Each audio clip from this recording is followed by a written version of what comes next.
السلام علیکم ورحمۃ اللہ وبرکاتہ نحمده ونصلي على رسوله الكريم اما بعد اعوذ باللہ من الشیطان الرجیم بسم اللہ الرحمن الرحیم قل ان الموت الذين تفرون فإنهم ملاقيكم ثم تردون إلى عالم الغیب والشہادة فينبئكم بما كنتم تعملون۔ مومن کبھی ہوتا نہیں موت سے خائف، مومن کبھی ہوتا نہیں موت سے خائف۔ ایمان کا جوہر ہے صرف اللہ سے ڈرنا، ایمان کا جوہر ہے صرف اللہ سے ڈرنا۔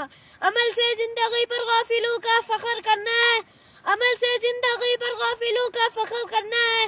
یہ جینا کوئی جینا ہے جس کے ساتھ مرنا ہے، جگہ جی لگانے کی دنیا نہیں ہے، یہ عبرت کی چاہے تماشا نہیں ہے۔ ایک دن مرنا ہے آخر موت ہے، کر لے جو کرنا ہے آخر موت ہے۔ موت ہر جاندار کے لیے کتنا بھیانک لفظ ہے اور کیسا خطرناک لفظ ہے۔ موت سے ہر شخص بھاگتا ہے، بچہ ہو یا جوان، مرد ہو یا عورت، جھونپڑیوں میں رہنے والا ہو یا کوٹھڑیوں میں، دیہاتوں کا رہنے والا ہو شہروں کا، مسافر ہو یا مقیم۔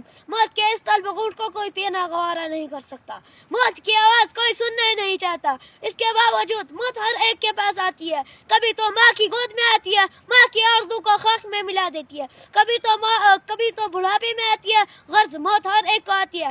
اس لیے اللہ رب العزت نے ہم کو اس طرح بیان فرمایا، قل ان الموت الذین تفرون فإنه ملاقیکم ثم تردون إلى عالم الغیب والشہادة فینبئکم بما کنتم تعملون۔ وآخر دعوانا والحمد للہ رب العالمین۔